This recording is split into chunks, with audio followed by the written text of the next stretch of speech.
spend a lot of time on Zoom chatting because Oisín's in Edinburgh and I'm in Belfast. And even before that, he would be off working in Colombia on a documentary, or I'd be off in Dublin doing a play. And like, it's very rare that we're actually in the same space together. So a lot of Zoom.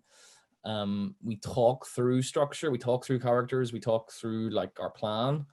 And then in the first stage, it's like, all right, well, this is the rough plan. You go write that bit, I'll go write this bit. You go write that bit, I'll go write this bit. And we kind of go our separate ways and write separately. And then we come together and we critique each other, we swap kind of, and you change stuff and you change stuff and you change stuff, and then you go back together and then you sort of go through what you have and we sort of make changes together. And then sometimes even after that stage, you kind of you look at it and you're like, oh, this huge chunk needs to be changed, so I just go do this chunk myself and you go do that chunk yourself, and then we come back together. So sort of back and forth between writing individual bits ourselves and then going over what we've written together and sort of making tweaks and changes and stuff. That's theoretically that's how it's supposed to work anyway. Well, that's the great thing about a partnership, is that it's so hard to motivate yourself and to get things done, and especially if you're hitting deadlines, and then also just to have the creative kind of juice to keep going.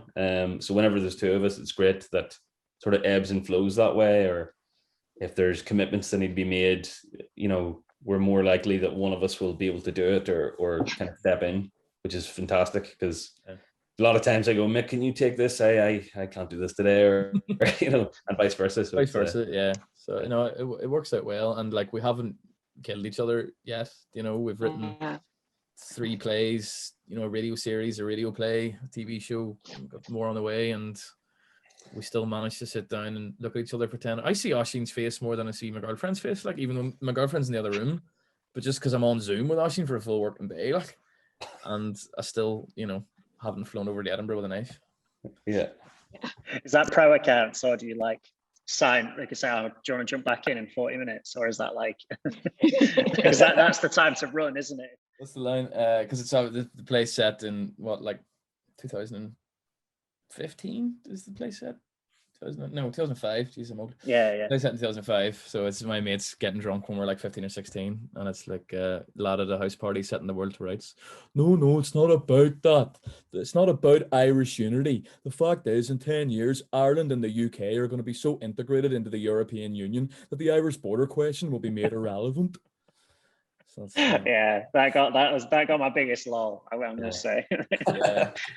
Nice. We always worried that would never get, because we wrote that like when the Brexit vote was like happening. It was like, because we were so worried that, oh god, if they just vote down the Brexit vote, this joke's not gonna land, like, because but that joke Brexit, well, it got it the first couple of times. I think it was too soon or something, and people were just like not funny. But as it went along, the laughs got bigger and bigger, I think.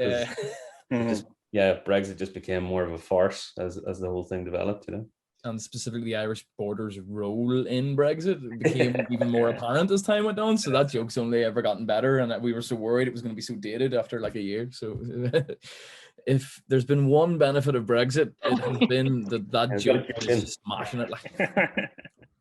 One thing is that the show's actually, although it's been staged in Ireland and in Edinburgh, we haven't actually taken it to London, and that's something that I think we would like to do at some stage. Or any other part of the UK, Wales, or any other part of Scotland even.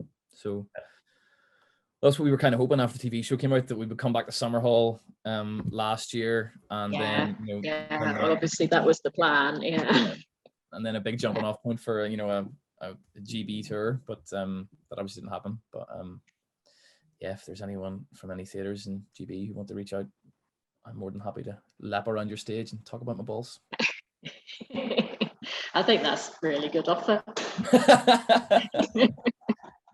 Genuinely, it's still really proud of this show, and the fact, like, and then one of my best friends from school had a lump on his testicles this week and went straight to the GP and was texting our lads' WhatsApp group and stuff, and was like, I checked this and I probably wouldn't have done it if it wasn't for Mick's show and stuff. So like that alone is incredible, and also the fact that I'm still being able to share the story about my dad and about my mum and about Belfast, and I love this show, and I really hope people still enjoy watching it.